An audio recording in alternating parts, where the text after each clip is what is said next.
네, 시청자 여러분 안녕하십니까. 제21대 국회의원 선거 광주시 갑선거구 후보자 토론회 사회를 맡은 오용석입니다. 4월 15일 실시될 제21대 국회의원 선거 이제 일주일여 앞으로 다가왔습니다. 미국의 32번째 대통령 루즈벨트는 스스로 말고는 아무도 투표권을 빼앗지 못할 것이며 그럴 수 있는 유일한 방법은 스스로 투표를 하지 않는 것이다 라는 명언을 남겼습니다. 하지만 이 보장받은 투표권이라 할지라도 잘못된 투표를 한다면 그건 권리를 행사하지 않는 것보다 못한 결과를 낳을 수도 있습니다. 자, 그래서 유권자 여러분의 현명한 선택을 돕기 위해서 오늘의 토론회가 마련이 됐습니다. 광주시 선거방송 토론위원회가 주관하고 딜라이브 경동 케이블 TV가 중계하는 오늘의 토론회는 공직선거법 제82조의 2에 근거해서 개최하게 됩니다. 자, 그럼 이제 4.15 총선을 기다리며 그동안 이 정책과 공약을 다듬어온 두 분의 후보자들을 소개하도록 하겠습니다. 앉아 계신 순서대로 소개합니다. 기호 2번 미래통합당 조옥동 후보입니다. 네, 조옥동 후보입니다. 네, 다음은 기호 1번 더불어민주당 소속의 소병훈 후보입니다. 예, 더불어민주당 소병훈입니다. 네, 방금 소개해드린 토론자의 좌석과 발언 순서는 사전에 추첨으로 결정되어 있음을 알려드립니다. 자, 본격적인 토론에 앞서서 토론의 진행 방식에 대해서 간단히 설명을 드리겠습니다. 오늘 토론은 후보자들의 시작 발언을 필두로 해서 이 사회자 공통 질문과 답변, 후보자 공약 발표 후 개별 질문, 후보자 주도권 토론, 그리고 마무리 발언으로 진행됩니다. 오늘의 토론의 질문은 각 분야 전문가들과 일반 유권자들의 여론조사 결과를 바탕으로 광주시 선거방송 토론위원회 전체 회의를 거쳐 선정되었음을 알려드리겠습니다. 자, 원활한 토론 진행을 위해서 후보자들께서는 발언 시간을 좀 유념해 주셔야 되고요. 앞에 설치된 모니터에 자녀 발언 시간을 확인하시면서 토론을 하시면 되겠습니다. 이 발언 종료 10초 전에 제가 알려드리고 발언 시간 종료 시에는 마이크가 자동적으로 꺼지게 됩니다. 자, 많은 유권자들이 또 이 토론회를 시청하고 있다는 점 반드시 유념해 주시고 이 상대 후보에 대한 인신공격이나 비방의 발언은 삼가해 주시기 바라겠습니다. 자, 그러면 이 후보자가 준비한 시작 발언을 드리면서 본격적인 토론회를 시작해 보도록 하겠습니다. 이 한 후보당 주어진 시간은 앞서 말씀드린 것처럼 2분입니다. 먼저 미래통합당 조옥동 후보 시작 발언 부탁드리겠습니다. 사랑하고 존경하는 광주 시민 여러분, 미래통합당 기호 2번 국회의원 후보 조옥동입니다. 코로나19 방역에 헌신하고 계신 의료진 여러분, 자원봉사자 여러분, 기본수칙을 잘 지키시는 국민을 보면서 존경심을 더해 자랑스러운 마음이 들었습니다. 하루빨리 코로나19가 종식되어 우리 국민들의 가슴이 확 트이기를 기원합니다. 민선 광주시장 3선, 광주시장으로 탁월한 경쟁력을 검증받았습니다. 변함없는 사랑을 주셔서 대단히 감사합니다. 여러분이 제대로 키운 일꾼, 정치력과 정책 능력을 가진 강한 국회의원으로 더 큰 일을 하겠습니다. 광주의 더 큰 발전으로 보답드리겠습니다. 중적 규제는 풀고 경제를 활성화하여 살림살이 일자리 걱정 없는 젊음이 역동하는 광주시 기필코 만들어내겠습니다. 국민만 바라보며 대한민국의 새 정치를 열어가겠습니다. 저와 함께 해주십시오. 여러분의 힘을 보여주십시오. 기호 2번 조옥동 4월 15일 선거에서 필승하여 함께 잘 사는 대한민국을 반드시 만들겠습니다. 감사합니다. 네, 다음은 더불어민주당 소병훈 후보의 시작 발언을 들어보겠습니다. 네, 존경하고 사랑하는 광주 시민 여러분, 안녕하십니까. 더불어민주당 경기 광주시 갑 국회의원 후보 소병훈입니다. 코로나19로 힘든 시간을 보내고 계시는 광주 시민 여러분께 선거라는 이유로 이렇게 인사드리게 되어 무척 송구스럽습니다. 하지만 선거는 4년간 광주를 위해, 광주 시민을 위해 얼마나 제대로 일해왔는지를 평가하고 다음 4년을 누구에게 맡겨야 할지 결정하기 때문에 반드시 필요한 행사이기도 합니다. 지난 2016년에 선거를 통해 특정 정당이 장기 집권해온 것을 광주 시민 여러분이 직접 바꿔주셨습니다. 4년 동안 2명의 더불어민주당 국회의원이 광주를 많이 변화시켰습니다. 수서광주 복선 전철 예타 통과, 국대도 43, 45호선의 우회도로 예타 대상 선정, 그리고 이배제 터널 개통, 광역버스 노선 확대 등 광주의 교통이 변하고 있습니다. 광주시 갑 지역에만 송정초등학교, 한아람초등학교, 그리고 광주 푸른초등학교, 그리고 또 태전중학교까지 학교가 4개나 신설이 확정되었고 97억 원의 예산이 교육 여건에 사용되었습니다. 경안동, 송정동의 도시생 뉴딜 사업 공모가 세 곳이 선정되는 등 광주의 도심 환경이 바뀌고 있고 문화체육 복지시설의 확충으로 광주 시민의 삶이 달라지고 있습니다. 존경하는 광주 시민 여러분, 광주 더 많이 좋아질 수 있습니다. 광주는 이제 단개발과 교통난이라는 악순환의 고리를 끊고 더 힘찬 도약을 계속 이어가기 위해서 반드시 여러분의 성원과 지지가 필요합니다. 저소병호는 지난 4년간의 의정 성과와 지역발전 성과를 바탕으로 광주 변화를 앞당길 수 있는 힘있는 국회의원, 광주 시민에게 힘이 되는 국회의원이 되기 위해 광주의 가치와 품격을 2배 더 놓치겠습니다. 광주 시민 여러분의 하나된 힘을 부탁드립니다. 네, 발언 시간 종료됐습니다. 자, 지금까지 후보들의 시작 발언을 들어봤습니다. 자, 그러면 본격적인 토론으로 들어가도록 하겠습니다. 자, 이번 순서는 사회자인 제가 드리는 공통 질문에 대해서 후보들의 생각을 밝혀주시는 시간입니다. 처음 드리는 공통 질문 바로 교통 분야입니다. 광주시는 도로 기반 시설이 빈약한데 지속적인 인구 증가와 난개발로 인해서 이 태전교차로에서 경안 IC간 45번 국도, 또 직동 IC 인근 포천 세종간도로 등에서 이 교통체증 문제가 우려가 되고 있습니다. 후보자들께서는 이 같은 고질적인 교통 문제를 개선하기 위해서 어떠한 방법이 있는지 말씀해 주시기 바랍니다. 또한 이런 교통 문제를 해결함과 함께 공용주차장이 매우 부족하고 관리가 되지 않고 있는 실정이라서 이에 대한 대책도 함께 말씀해 주시기 바랍니다. 자, 후보자당 답변 시간은 앞서 말씀드린 대로 2분입니다. 먼저 소병훈 후보부터 답변을 들어보도록 하겠습니다. 어쩌면 40만 정도 되는 도시 중에서 국도가 도시 중앙을 통과하는 도시는 거의 없을 거라고 저는 생각합니다. 우리 광주에는 43, 45번 국도 2개가 도시를 관통하고 있습니다. 무엇보다도 도심 교통의 체증은 그 2 국도의 문제가 있다. 이렇게 생각하고 있습니다. 그래서 저는 그 43, 45번 국도의 우회도를 만들기 위해서 지난 4년간 매우 노력했고 지난 8월에는 광주시와 국토부의 그 담당자들을 불러서 43, 45번 국도의 우회도로의 계획서를 내게 했습니다. 그리고 지난해 12월 18일 43, 45번 국도의 우회도로가 예비 타당성 조사 대상 사업으로 선정됐다는 소식을 들었습니다. 이제 이 대상 사업이 2020년 12월 말에는 예비 타당성 조사를 마쳐야 합니다. 이 도로가 43, 45번 국도의 우회도로가 완성되는 날 우리 광주의 모든 교통지도가 확 바뀔 거라고 생각합니다. 저는 그래서 우선적으로 다른 시내 교통에도 문제가 있지만 우회도로 만드는 일에 최선을 다하겠다. 그래서 광주시의 교통지도를 바꾸겠다는 말씀을 드리겠습니다. 그리고 또 하나 우리 광주에는 주차장이 매우 부족합니다. 그래서 지금 지난 2018년 신동원 시장이 광주시장에 들어서고 나서 추진하고 있는 일 중에 하나가 주차장 확보입니다.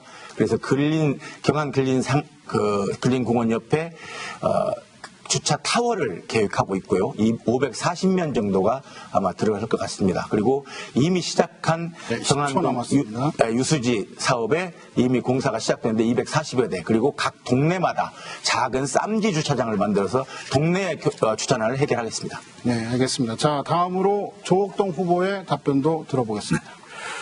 광주시는 수도권 최적의 입지 조건 속에 50만의 자족 도시를 향하며 39만으로 인구가 증가되었습니다. 급증하는 개발 수요로 발생하는 교통 문제는 우리가 해결해야 할 중요한 일입니다. 현재 43번, 45번 국도는 단순 통과 차량이 많은 관계로 차량 정체가 가중되어 가고 있습니다. 태전 고산 문영 분당 새말연선으로 이어지는 도로망을 개설하여 교통 체증을 해소시키겠습니다. 또한 서울 세종간 고속도로 조기 개통과 1-17호선 자동차 전용도로 성남 방향 진주립도로를 개설하겠습니다. 삼동 태종고산 용인으로 이어지는 전철 유치를 적극 추진하겠습니다. 주차 시설에 대해서 말씀드리면 현재 광주시는 경원 배수지 공영주차장 조성 등을 시설을 확정하고 있습니다.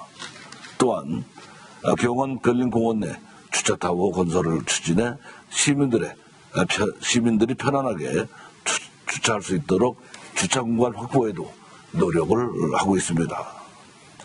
저는 종업운동장 옆 부지에 약 8만여 평 부지에 공영주차장을 조성하도록 추진하겠습니다.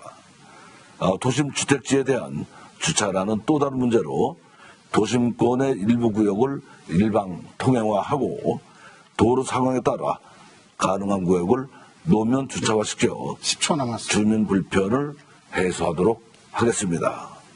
이는 시민들의 삶의 질 향상에 크게 도움이 될 것입니다. 네, 발언 시간 종료됐습니다. 자, 두 번째 사회자 공통 질문을 이어가도록 하겠습니다. 이번에는 교육 분야에 관한 질문입니다.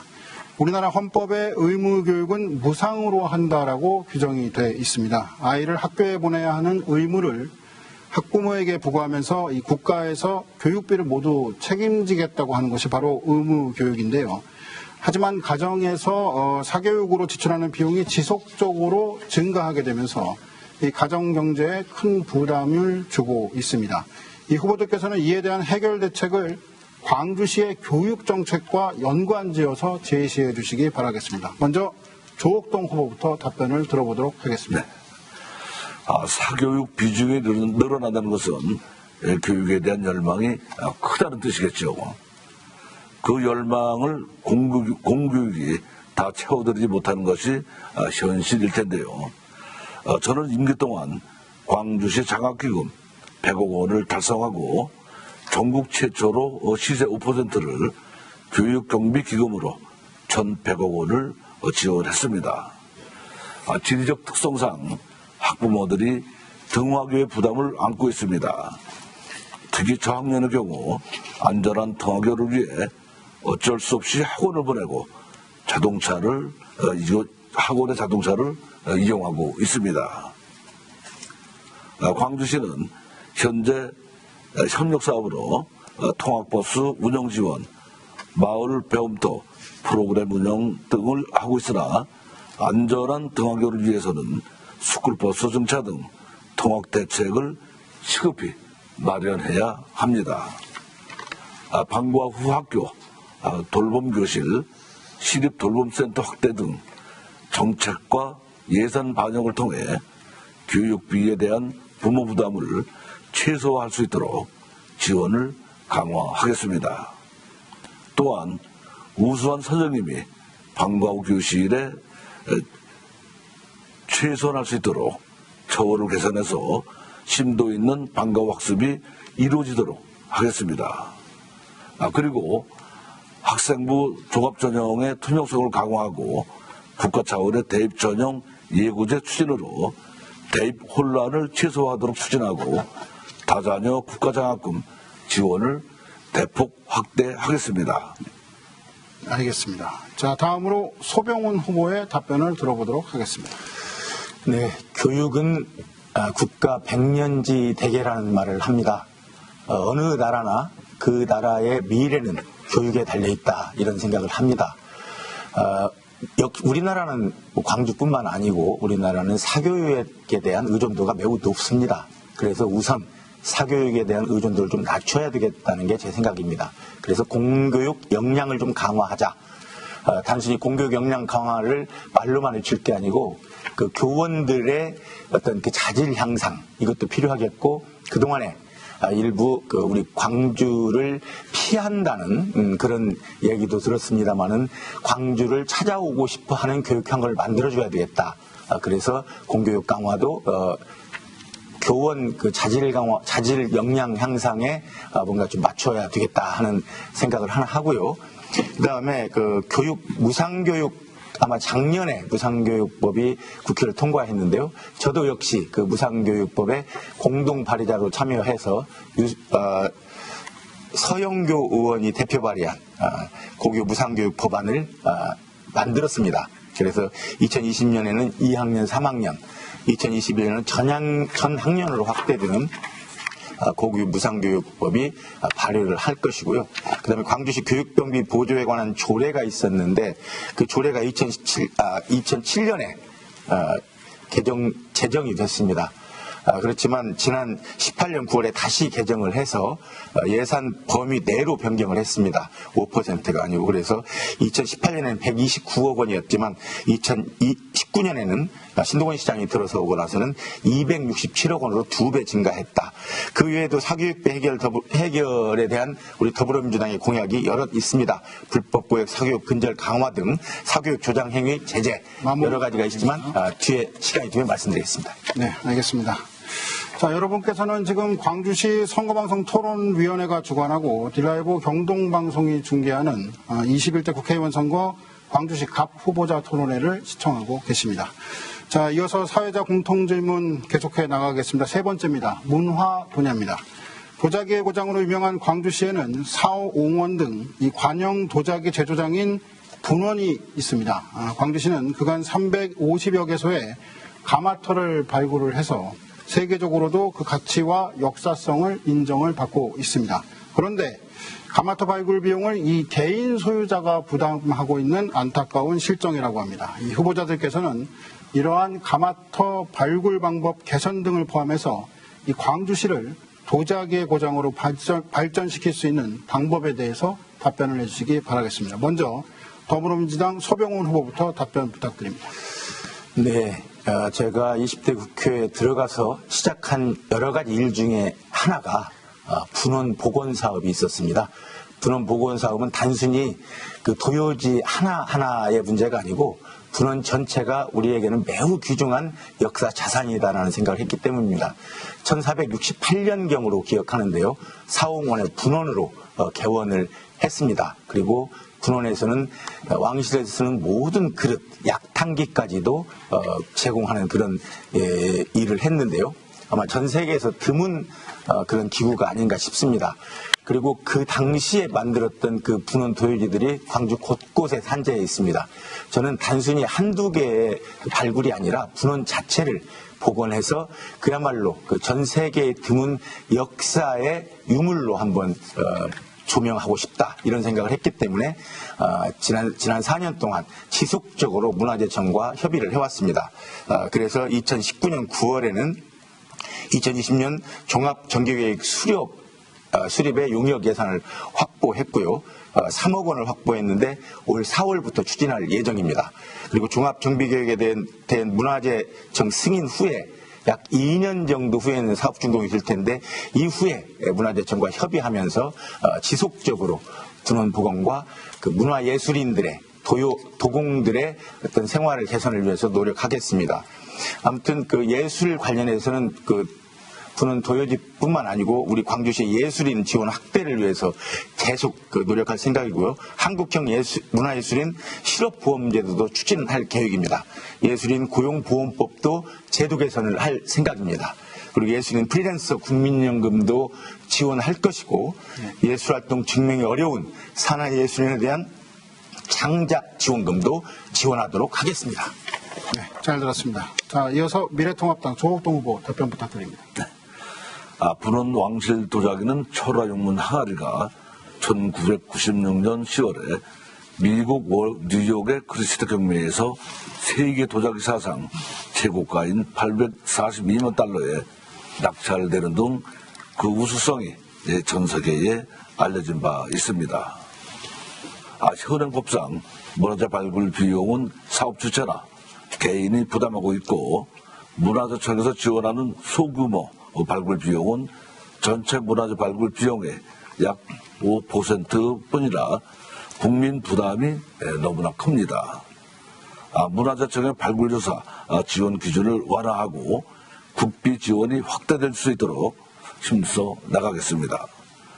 그리고 분원 가마터를 국가사적 지정을 추진하여 보수 정비하는 데 드는 비용을 국비로 해결할 수 있도록 추진하겠습니다. 조선 왕실 도자기의 본고장인 분원 사웅원을 남종 도자기 마을로 조성 추진하겠습니다. 네, 알겠습니다. 잘 들었습니다. 자, 네 번째 사회적 공통질문 이어가도록 하겠습니다. 환경 치수 분야 질문입니다. 1992년 유엔에서는 우리나라를 물 부족 국가로 지정을 했습니다. 우리의 큰 자산인 이 팔당댐 취수원은 잘 아시는 것처럼 이 광주를 비롯해서 서울과 경기도의 생명이자 젖줄로 불리고 있습니다. 하지만 이 최근 이 팔당댐 상류 지역이 개발로 인해서 환경 오염이 심각하다고 합니다. 후보자들께서는 이런 환경 오염 문제를 해결할 수 있는 방안에 대해서 제시해 주시기 바랍니다. 먼저 조옥동 후보부터 답변을 듣겠습니다. 팔당댐은 1974년 전력댐으로 준공하였으나 수도권 2,600만의 식수원으로 자리를 잡으며 상수원 관리에 중요한 전환점이 되었습니다. 우리 광주시는 특별법인 한각법상 전 지역이 수질보전, 특별대책으로 각종 규제 속의 수질관리 정책에 만전을 기하고 있습니다. 39만 광주 시민이 맑은 물을 지키기 위해 부단한 노력을 한 바 경원천 수질이 현재 2.4 ppm으로 개선이 되었습니다. 이는 광주 시민 모두의 노력과 삼선시장을 수행하면서 일궈낸 성과이기도 합니다. 하지만 최근 팔당댐 상류 지역의 개발로 인해 환경 오염 문제가 심각하게 대두되고 있습니다. 이에 대한 해결 방안으로 수질 오염 총량관리제 계획을 강화하고 합리적인 규제를 시행하겠습니다. 또한 우수관로 확장, 하수종말 처리장을 조성하여 팔당으로 유입되는 각종 오염원을 제어하여 수질 개선을 해야 합니다. 시민 모두가 수질오염 행위에 대해 철저히 감시하며 실천 의지를 가져야 할 것입니다. 맑은 물을 보존하며 후세에 물려줄 지속가능한 광주를 만들어가야 합니다. 아울러서 호수관로 매설에 관련된 사업비, 하수종말 처리장 증설 등 또 증설 비용과 운영비, 국비를 최대 지원해서 사업을 지속적으로 추진해 나가야 한다고 생각합니다. 네, 답변 잘 들었습니다. 다음으로 소병훈 후보 답변 부탁드립니다. 팔당댐 환경 문제는 그보다 더 근본적인 해결이 먼저 돼야 한다고 저는 생각합니다. 팔당댐은 우리나라의 매우 귀한 자산입니다. 왜냐하면 팔당댐을 취수원으로 해서 대한민국 국민의 절반 이상인 2,600만 명이 수돗물을 마시기 때문입니다. 바로 물 건강을 팔당댐이 책임지고 있고 그 많은 부분을 우리 광주 시민들이 책임지고 있는 것입니다. 그래서 환경 오염 문제를 물론 지속적으로 관리를 해야 되겠지만 더 중요한 것은 2,600만 수도권 시민들에게 맑은 물을 공급하기 위해서는 상수원 다변화가 우선 필요하다. 그래서 제가 지난 4년 임기 동안 여러 가지 그 관계 부처와 협의를 해서 지난해 12월 초쯤인가요? 제5차 국토 종합계획에 상수원, 그러니까 취수원 다변화가 포함이 됐습니다. 저는 이제부터 그 취수원 다변화 과제를 국가에서 다뤄야 된다 생각하고요. 그때까지는 지금까지 그 팔당 상류의 그 환경 오염 문제를 좀 더 그 세밀하게 봐야 되겠다 이런 생각을 합니다. 사실 1973년도에 팔당 때문에 만들어지고 83년쯤인가요? 수정법이 만들어지면서 많은 그 관리를 오염 관리를 해왔지만 당시에 그 파악한 오염원보다 지금 거의 10배, 100배 되는 새로운 오염원이 생겼습니다. 저는 그래서 기존의 오염원을 관리하는 것도 중요하고 그래서 환경을 좀 정화해야 되겠지만 그 이후에 늘어난 새로운 오염원을 정말 국가적 차원에서 찾아내고 지방자치단체 차원이 아닙니다. 그래서 그 오염원 관리가 더 필요하다 이런 생각을 합니다. 네, 잘 들었습니다. 자, 마지막 사회자 공통 질문을 드려보겠습니다. 이번에는 사회 경제 분야 질문입니다. 광주시는 예전보다 이 외국인 노동자들이 많이 증가하고 있습니다. 불법 체류 중인 외국인 노동자도 상당수 있는 것으로 알려져 있는데요. 외국인 노동자 수가 증가하다 보니까 이 지역 주민들과의 이질감과 분쟁이 늘어나고 특히 이 교육 환경이 악화됐다는 의견이 많은 한편에 이러한 외국인 노동자들을 보호하거나 행정적인 문제가 발생했을 때 이들을 도와줄 수 있는 기관이나 제도 역시 부족하다 이런 의견도 있습니다. 이 각각의 후보자들께서는 이러한 문제의 해결을 위해서 어떤 방안을 갖고 계신지 답변을 들어보도록 하겠습니다. 먼저 더불어민주당 소병훈 후보부터 답변 부탁드립니다. 지금 현재 우리 광주에는 2018년 말 기준으로 2만 1,031명의 외국인이 있습니다. 많은 분들이 그런 걱정을 하시는데요. 외국인 하면 우선 좀 부정적인 시각으로 바라보고 있습니다. 그렇지만 외국인 예컨대 범죄 하나를 보더라도 외국인 범죄자는 그 100명 중에 2명꼴 1.99%에 불과한데 우리 그 외국인 비율은 3%가 넘습니다. 그래서 평균보다는 그런 좀 부정적인 그런 부분은 우리 생각보다 좀 적다 이런 생각을 하고 있고요. 그리고 대한민국이 어떤 나라입니까? 대한민국은 정말 모든 걸 포용하는 포용국가입니다.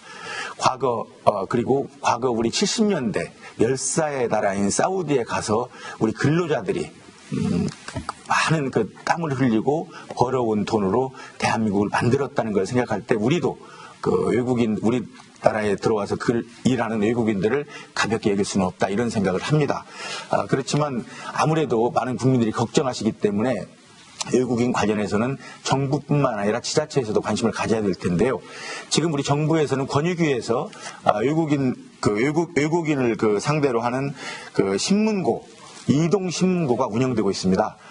권익위에서는 그 이동신문고를 그 광역자치단체별로 아니면 기초단체별로 아직은 많은 차례의 그 방문은 못하지만 그 부분을 전국적으로 그 이동신문고를 더 활성화시키고 또 하나 우리 지역에는 다른 지역에 비해서 외국인들이 좀 많이 거주합니다. 그래서 우리 지역에는 그 국가권익위에서 운영하는 이동신문고를 우리 지자체형, 광주형 외국인 이동신문고를 만들어서 직접 그 외국인들의 고충도 상담하고 그리고 그 외국인들이 우리 국민과 함께 잘 살 수 있는 환경을 만들기 위해서 광주시와 함께 협의해서 노력하겠습니다. 네, 잘 들었습니다. 자, 다음은 미래통합당 조국동 후보 답변 부탁드립니다. 현재 광주시에는 약 2만 1천여 명의 외국인 노동자들이 살고 생활하고 있습니다. 외국인 거주자들은 지역 주민들과의 갈등으로 인해서 범죄 등 지역사회의 또 다른 부담으로 자리 잡고 있습니다. 노동 허가제를 신설하여 이주 노동자 노동 3권을 보장하고 사업장 이동의 자유를 보장하는 제도적 장치를 마련해야 하겠습니다. 또한 현재 운영되고 있는 다문화 가족지원센터를 활성화시키고 광주경찰서 등 관련 부서와의 협의와 공조를 통해 생활하기 좋은 환경을 조성해 나가도록 하겠습니다. 시민 여러분들께서도 우리의 이웃이라 생각하고 서로를 이해하고 챙겨줄 수 있는 사회 풍토를 조성해 나가야 할 것입니다.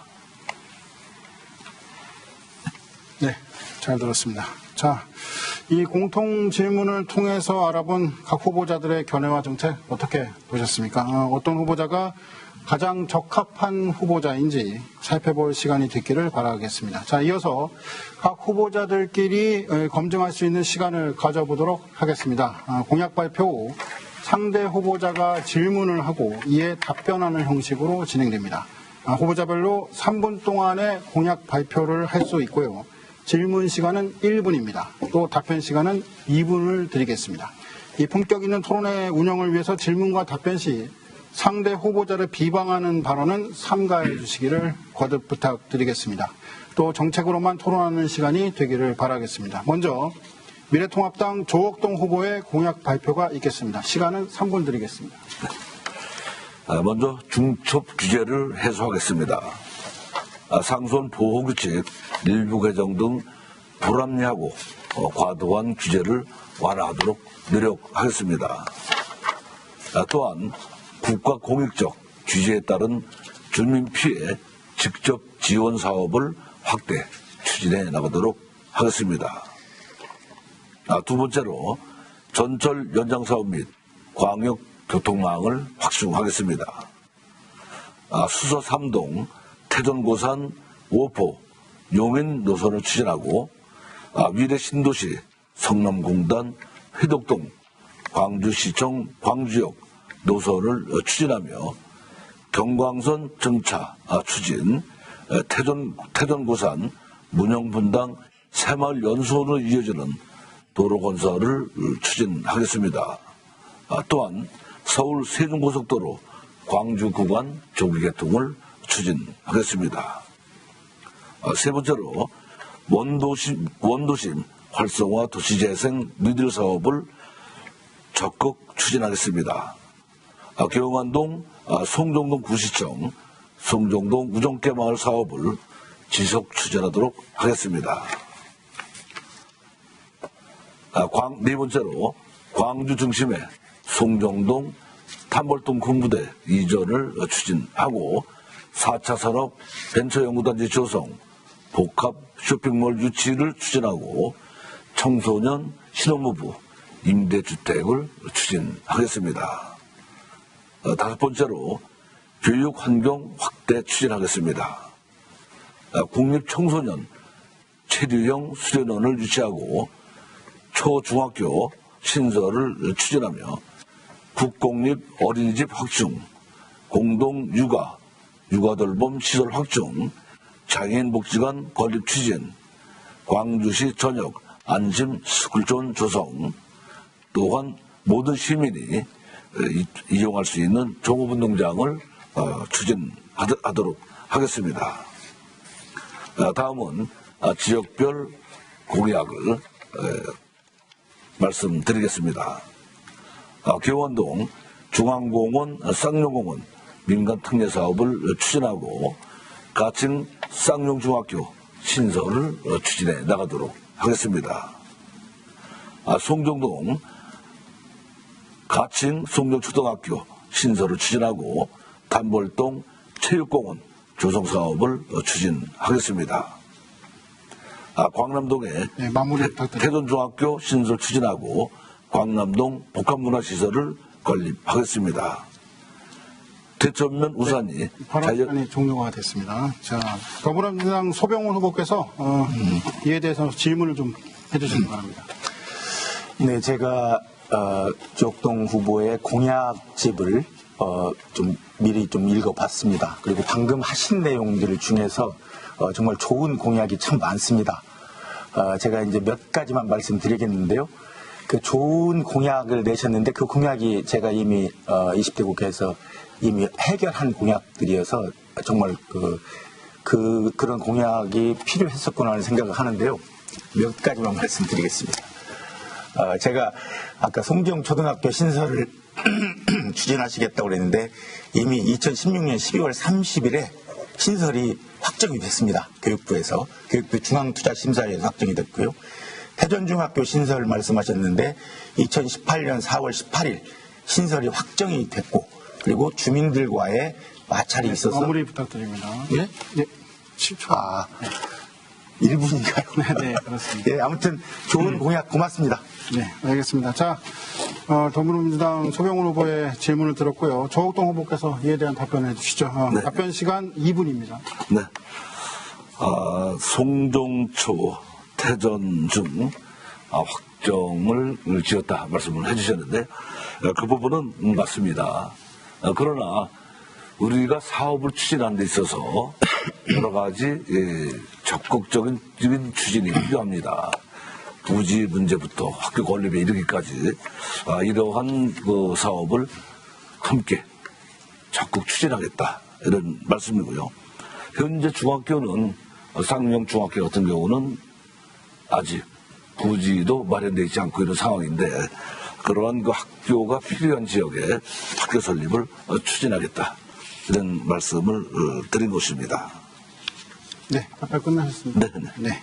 자, 다음은 더불어민주당 소병훈 후보의 공약을 들어보겠습니다. 발언 시간은 3분입니다.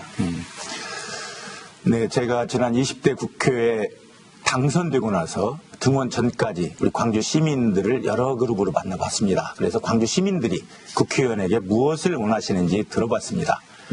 그것을 종합해서 보니까 첫째가 규제 문제였고 둘째는 교통 문제 그리고 셋째가 교육 문제였습니다. 네 가지 정도로 정리해봤는데요. 네 번째는 생활 SOC 문제가 시민들이 원하는 것이었습니다. 그런데 그 두 가지 앞에 규제 문제와 교통 문제는 좀 장기간 계획이 필요한 부분이고요. 교육 문제는 우선 당장 해결할 수 있는 일이 있었습니다. 그리고 생활 SOC 문제도 장단기, 중기까지 여러 그 세밀한 계획이 필요하다 해서 그 집중적으로 그 계획을 세워와서 진행을 해왔는데요. 그게 아무리 단기더라도 4년으로는 부족했다. 지금 이미 시작해서 진행되고 있는 사업들이 여러 개 있습니다. 대표적인 사업이 교통 문제에서는 수서 광주 간 복선 전철 예비 타당성 통과했다는 소식입니다. 그 수서 광주 간 예비 타당성 조사를 통과시키기 위해서 2016년 국회 등원하자마자 제가 처음 열었던 토론회가 수광선 그 예타 통과를 위한 그 도시 철도 문제였고, 그 다음에 43번, 45번 국도의 우회도로인 저기 문영리쯤에서부터 지금 광주 IC까지 중부고속도로 광주 IC까지 거의 터널로 연결되는 문영리에서 태전동 뒷산 그리고 삼동 그 다음에 회덕동 지금 시청의 뒷산을 통과하는 그런 그 새로운 도로가 만들어집니다. 그게 2020년까지 12월까지 예타를 통과시켜야 되는데요. 그러기 위해서 제 공약은 그걸 반드시 예타 통과시키고 착공을 하도록 하겠다.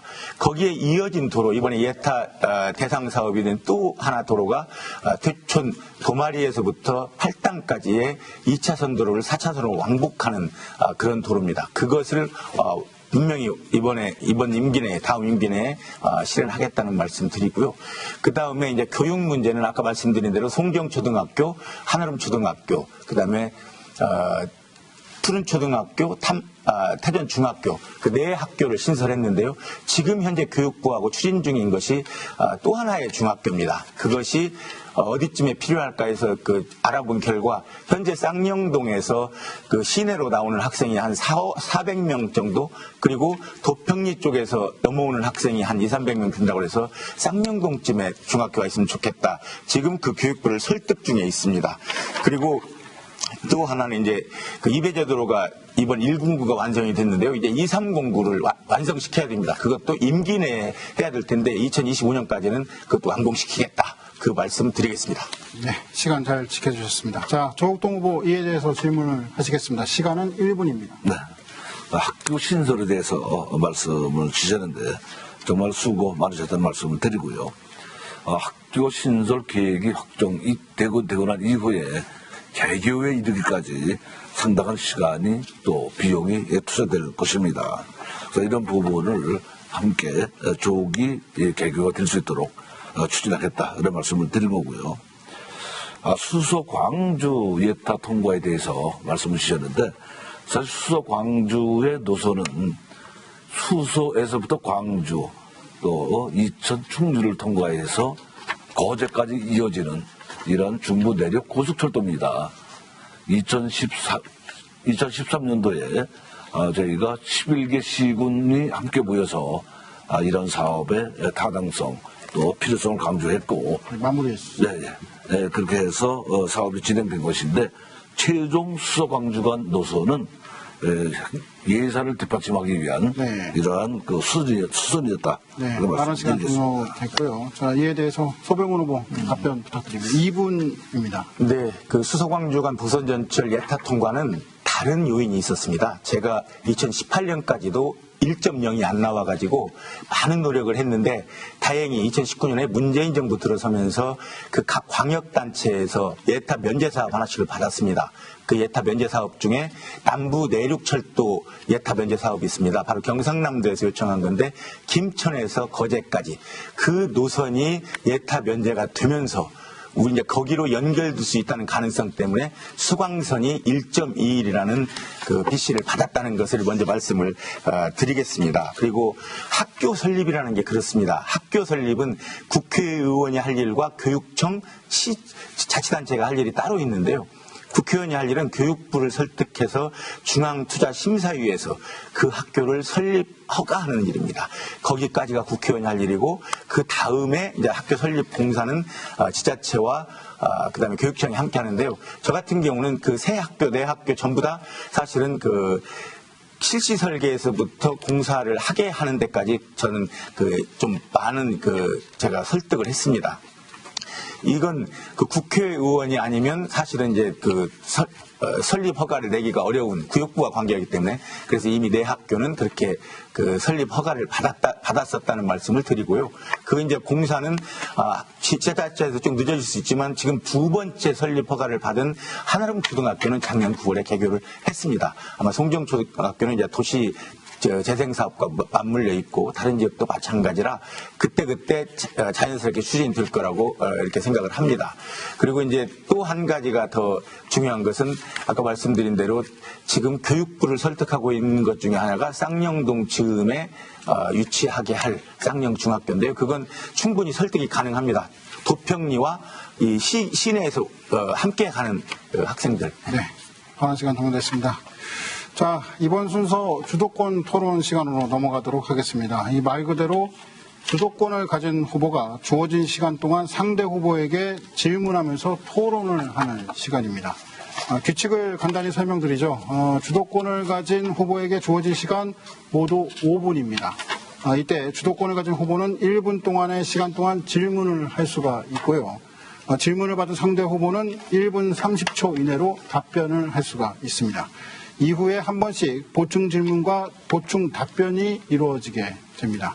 물론 5분의 주도권 토론이 끝나면 주도권은 상대 후보에게 넘어가게 됩니다. 후보자들께서는 질문과 답변에 주어진 시간을 잘 엄수를 해 주시고요.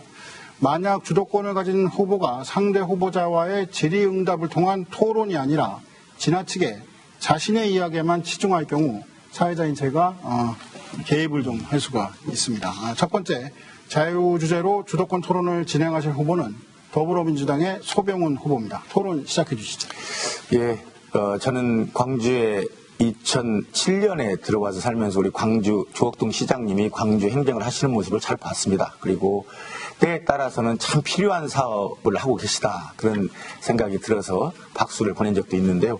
그 중에 하나가 유례 신사선 연장 사업이었습니다.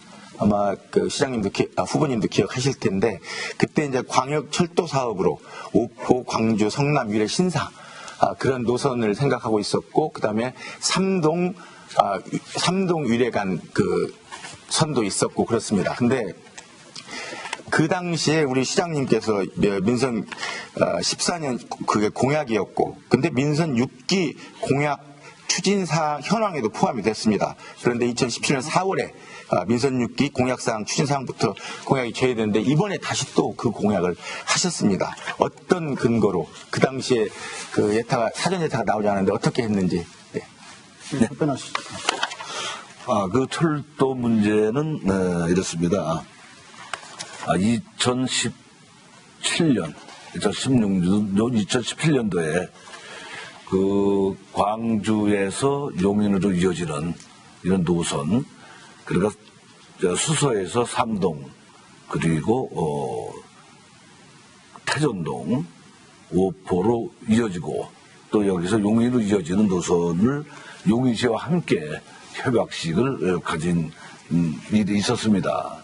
그런데 그 이후에 사실 그 지역 국회의원께서 이제 이런 부분을 추진해 주신 것이었으면은 이제 어느 정도 진척이 됐을 것인데 협약식 이후에 일이 진행이 되지 않아서 제가 국회의원으로 당선이 되면 우선 그 일을 먼저 추진하겠다.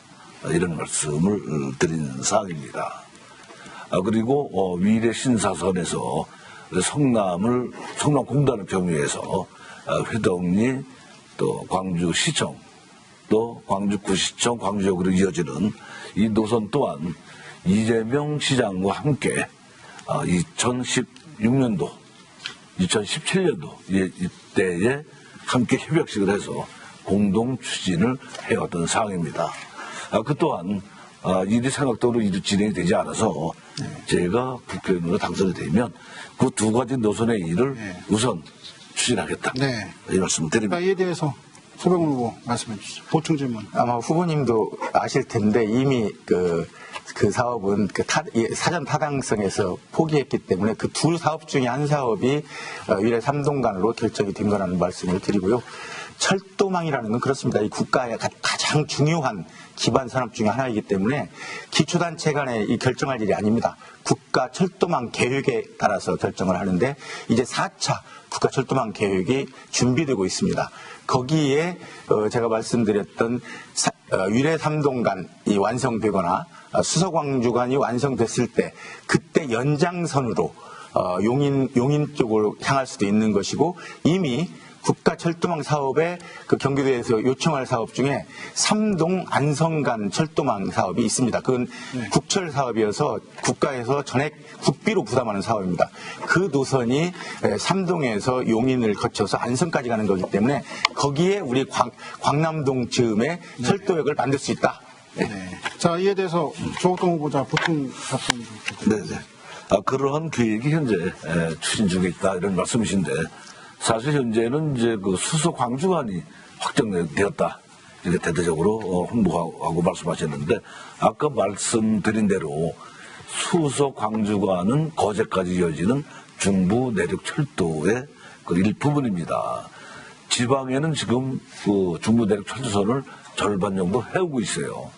사실 수서 3동이 늦어진 것은 예비 타당성 조사에서도 그 만족할 만한 결과가 나오지 않았지만 이 예산을 뒷받침하기 위한 최종 마무리 이 행정적인 절차에 섰다 이렇게 말씀을 드리고요. 다행스러운 것은 수서 3동까지 이게 사업이 확정돼서 이어지면 3동에서 용인으로 이어지는 이 광남동, 태전 광남동 지역과 오포를 경유해서 용인으로 이어지는 이 철도가 가능하다. 같이 용인시와 함께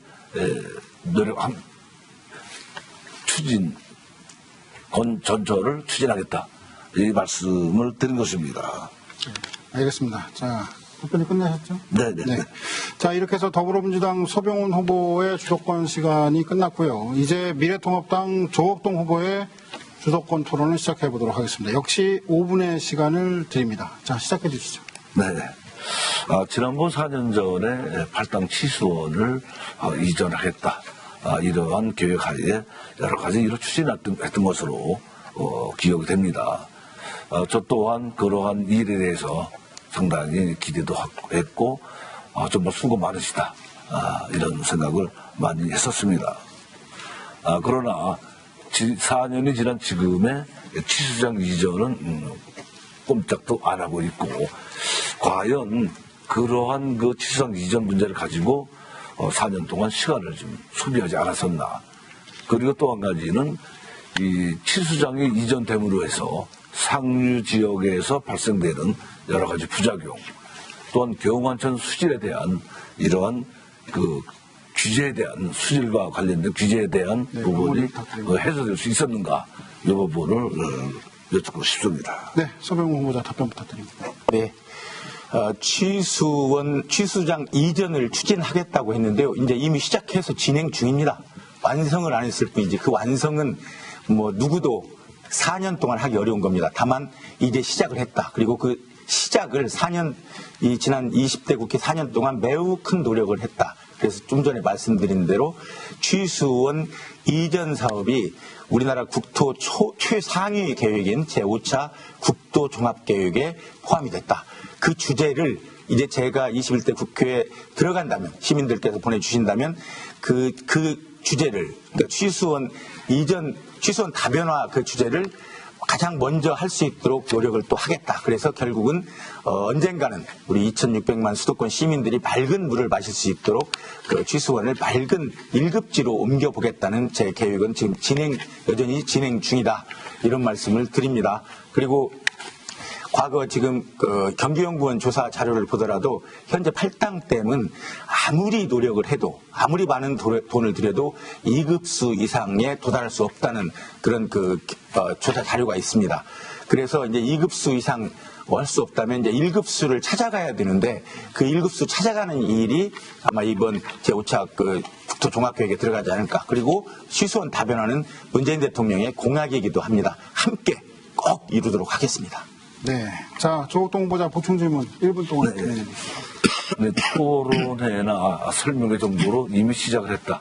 이렇게 표현을 하셨는데, 4년 동안 토론회를 여지껏 진행하는데 시간이 걸렸다. 이런 말씀이신데, 저는 그 생각을 달리합니다. 취수장 이전이 곧 우리 광주시 규제를 해소해주는 이런 방법은 아니다. 아닐 것이다. 이렇게 생각을 하는데, 어떻게 생각하시는지 묻고 싶습니다. 네. 자, 소병훈 후보자 답변. 정말 그 취수원 이전 같은 경우는 진짜 국가적인 큰 사업입니다. 수십조 원이 들어간, 제가 국회에 들어가자마자 국회에 요청을 해가지고 예산처에 있고 요청해서 우선 가볍게 받아본 것만 17조 원이 들어가는 예산이 들어가는 사업이었습니다. 그런 정도로 장기간 필요한 사업이다. 그리고 적어도 5차 국토종합계획에 취수원 다변화 사업을 과제로 넣는 것도 매우 어려웠다. 지난 2019년에 국토부까지는 설득이 됐는데, 국토부에서 마지막 환경부에서 요청을 했으면 좋겠다 해서 환경부 담당 국장을 불러서 설명을 하고 그걸 요청하게 했습니다. 그래서 환경부의 요청으로 제5차 국토종합계획에 들어갔다는 말씀을 드리고요. 이 모든 사업이 그렇습니다. 수광선도 이제 시작입니다. 작년에 이제 실시 설계비 80억 원을 확보를 했는데요. 그 실시 설계비가 확보된 다음에 첫 삽을 뜨는 게 중요하고 10년 걸릴 사업입니다. 43, 45번 국도도 마찬가지입니다. 연속 사업입니다. 그래서 어느 국회의원 한 명이 자기 임기 중에 아니 2번 한다고 해도 될 수 있는 사업이 아닙니다. 그래서 적어도 우리 광주 시민이 모두 함께해서 이번 21대 국회의원, 22대 국회의원, 23대 국회의원이 누가 되더라도 적어도 광주 시민이 모두가 원하는 그런 사업만은 끊임없이 가야 되겠다. 어떤 그 계획의 연속성이 있어야 되겠다. 이런 말씀 드리겠습니다. 네. 추가로 질문을. 이제 다음 자유주제 토론 시간에 이어서 하시면 될 것 같고요. 첫 번째 자유주제를 가지고 진행한 주도권 토론 여기서 일단 끝내고요. 이제 두 번째 자유주제를 다룰 주도권 토론 다시 한번 시작해 보도록 하겠습니다. 자, 미래통합당 조국동 후보의 주도권 토론 시간이고요. 역시 5분의 시간입니다. 네, 시작해 주십시오. 네. 지금 전 세계가 몸살을 앓고 있습니다. 이 코로나 시국에도 북한은 미사일 도발을 강행했습니다. 수 후보님께서는 주한미군 철수에 대해서 찬성을 하시고 하셨는데, 이에 관해서 어떻게 생각하고 계십니까? 말씀을 듣고 싶습니다. 답변하시죠. 지금 그 발언은 매우 위험한 발언이라 저는 후보님께 찬성하셨다. 이 말씀은 여기에서 수정하는 게 좋습니다. 왜냐하면 네. 이게 선거법 관련이기 때문에 그렇게 해주시겠죠? 네, 왜냐하면 그 말씀은 그렇습니다. 수정하겠습니다. 우리나라 국회의원 아니 우리나라 국민 중에 주한미군 철수에 찬성하는 사람은 없습니다. 다만 그 주한미군이 우리나라를 위해서 아니면 아시아권의 그 안보를 위해서 매우 필요한 존재이기는 하지만 주둔을 하면서 적어도 그 주둔지의 나라들을 존중하고 그리고 주둔지 나라들이 감당할 수 있을 정도의 주둔비 정도를 부담하게 했으면 좋겠다. 그런 뜻에서 지난번에 우리 국회의원들이 한 100여 명 가까이 되나요? 그런 의견서를 담아서 그걸 발표한 적은 있습니다. 근데 그게 거의 47명으로 되어 있습니다. 가짜뉴스처럼 그 카톡에 돌고 지역의 어르신들이 그런 말씀을 하시는데요. 그건 매우 위험합니다. 왜냐하면 지금 선거 기간이고 제가 주한미군 철수를 찬성하지도 않는데 찬성했다고 하는 건 이거 선거법 위반에 해당됩니다.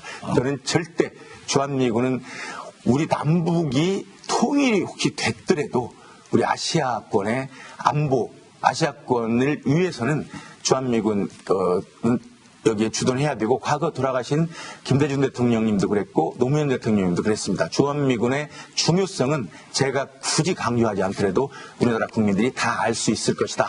이렇게 말씀드리겠습니다. 자, 조국동 후보 앞서 말씀하신 소병 후보의 얘기에 대해서 좀 얘기를 해주셔야 될 것 같은데. 네. 그 미군 철수 문제에 대해서는 제가 찬성하셨다는 얘기에 대해서는 발언을 취소하도록 하겠고요. 네. 사실 그 국가 안보하고 직결되어 있는 부분인데 나중에 추가로 말씀해 주셔서 전 이해를 했습니다. 네. 두 번째로 광주시 도시계획조례 건축조례 일부 개정으로 인해서 지역 경제가 상당히 어려움을 겪고 있고 또한 지금 침체가 되어 있는데 이에 대한 견해는 어떠신지 듣고 싶습니다. 예, 저는 그 도시계획 조례가 진행되는 동안 쭉 지켜봤는데요. 물론 이제 그 관계자들, 예를 들면 그 도시계획 관련해서 그 사업을 하시는 분들이나 지주들, 이런 부분들은 매우 어려움을 겪을 수도 있습니다. 왜냐하면 그 당장 그 진행해야 할 사업에 뭔가 그 좀 난관에 부딪힐 수 있기 때문에. 그렇지만 지난 그 시에서 신동원 시장께서 전체 시민을 대상으로 쭉 여론조사를 했는데 또 절대 다수의 시민은 더 이상 광주가 망가지지 않았으면 좋겠다는 그런 뜻을 계속 내비쳤습니다. 그래서 저에게도 그런 의견을 물어오길래 저는 그런 말씀을 드렸습니다. 이건 시장이나 국회의원이 결정한 일이라기보다 의회에 맡기는 게 좋겠다. 왜냐하면 의회는 우리 시민들을 대신해서 시 살림을 감시하는 곳이기 때문에 의회에서 그리고 조례 제정도 하기 때문에 그런 식으로 의회에 맡겼으면 좋겠다 했습니다. 하지만 저 개인적으로는 우리 그 성남 옆 동네 성남과 비교해 볼 때 우리 지역이 그 개발에서 너무 관대하지 않았나 하는 생각을 하고 있습니다. 그래서 좀 더 엄격하게 이제는 40만이 넘어서고 있고 외부에서 많이 들어온 새로운 광주 시민들을 위해서 이제는 광주 개발이 좀 더 엄격하게 이루어졌으면 좋겠다 하는 게 제 개인적인 생각입니다. 네. 자, 이렇게 해서 미래통합당 조국동 후보의 주도권 토론이 끝났고요. 이제 더불어민주당 소병훈 후보의 주도권 토론 시간을 갖겠습니다. 역시 5분의 시간이 주어집니다. 네, 시작해 주시죠. 제가 지금 그 질문 드리는 것은 물론 우리 조국동 후보에게만 해당하는 사안은 아닙니다. 그렇지만 우리 광주가 지금 큰 어려움에 봉착해 있는 것은 장기 미집행 도시계획 시설이 있어서입니다. 제가 지난 2017년 경기연구원 자료를 보니까 광주시 도시 미집행 그 액수가 3조 원이 넘는 걸로 돼 있고 그리고 건수는 거의 1,500건 가까이 되는 걸로 돼 있는데 저는 이게 물론 10년, 20년 된 사안이어서 조국동 후보가 그 시장 하기 이전에 있던 사업이라고도 보는데요. 우리 후보께서는 시장으로 12년 재임하시면서 그 장기 미집행 도시계획 시설을 어떻게 접근하셨는지 그리고 그 이전에 있었던 장기 그 미집행 도시계획 시설에 대해서 어떤 그 행정 그리고 어떤 시에서 어떤 역할을 하셨는지 그걸 좀 듣고 싶습니다. 네. 장기 미집행 시설에 대해서 말씀을 주셨는데 이 문제는 정말 오래전부터 우리 도시계획이 시작된 이래 제가 연도수는 잘 모르겠습니다만은 도시계획이 시작된 이래에 진행되었던 이런 사항입니다. 쉽게 얘기하면 우리가 도시계획 도로로 지정을 하면 이 도시계획 도로가 이제 장기적으로 개설될 예정이다. 이런 부분을 이제 예시하는 이런 부분이 되겠습니다. 시간이 흐르면서 개발이 이루어지고 나면 그 부분에 대해서 이제 도시계획 도구로 또 여러 가지 시설이 이제 이렇게 매입도 공사가 시작되겠는데요. 실제로 도로 문제만큼은 주변 개발에 의해서 도로가 형성이 되고 도로를 개통하게 되면 그 시기에 가서 그 지가를 산정해서 감정가를 가지고 보상을 해서 그 도로를 개설하게 이렇게 돼 있습니다. 사실 지금 말씀은 도시계획과 동시에 그 부분을 다 보상을 해야 되지 않았느냐 이런 말씀으로 이해가 되는데요. 사실상 전국 어디에서도 도시계획도로 시설 결정을 하면서 선보상이 되는 지역은 아마 없을 것으로 이렇게 생각을 합니다. 정립. 우리 시도 마찬가지입니다. 개설 시점에서 보상을 하고 발언 시간이 종료됐기 때문에요. 지금 못하신 내용은 잠시 뒤에 있을 마지막 발언의 기회 때 이어서 하시면 될 것 같습니다. 자, 이 수도권 토론 여기서 끝내겠습니다. 인신공격이나 비방 대신에 이 정책 토론을 보여주신 두 후보자께 먼저 감사의 말씀 다시 한번 드리고요. 두 분의 정책과 견해를 한자리에서 살펴볼 수 있었던 오늘의 토론, 이제 정리를 해야 될 시간입니다.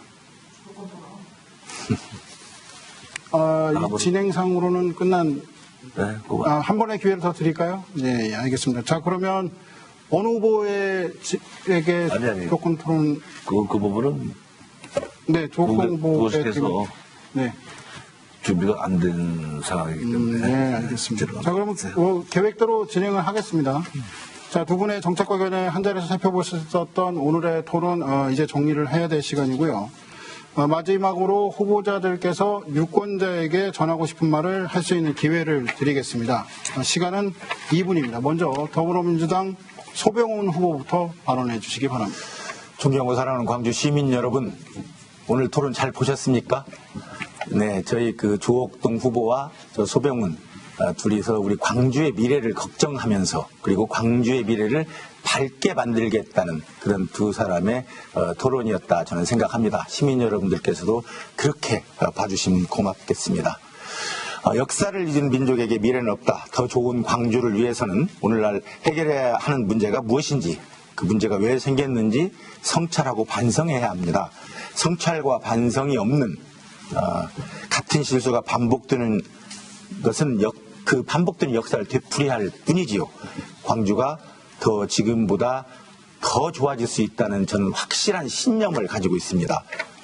물론 과거에 우리 광주시를 맡아오신 분들도 잘 하셨지만 그동안 정체되어 있던 광주를 지난 4년간 많이 바꿨다고 저는 생각을 하고 있습니다. 그렇지만 아직도 부족하다. 과거 히딩크 축구 감독의 말처럼 광주는 아직도 배가 고프다. 매우 부족한 게 많습니다. 광주는 어쨌든 지금보다 더 좋아질 수 있습니다. 교통이 더 편리해지고 더 쾌적한 광주가 되어야 합니다. 광주 시민이 건강하고 즐거운 삶을 누릴 수 있어야 됩니다. 오늘보다 내일이 더 안전한 광주, 어르신과 아이들이, 여성이 더 행복한 광주가 되어야 합니다.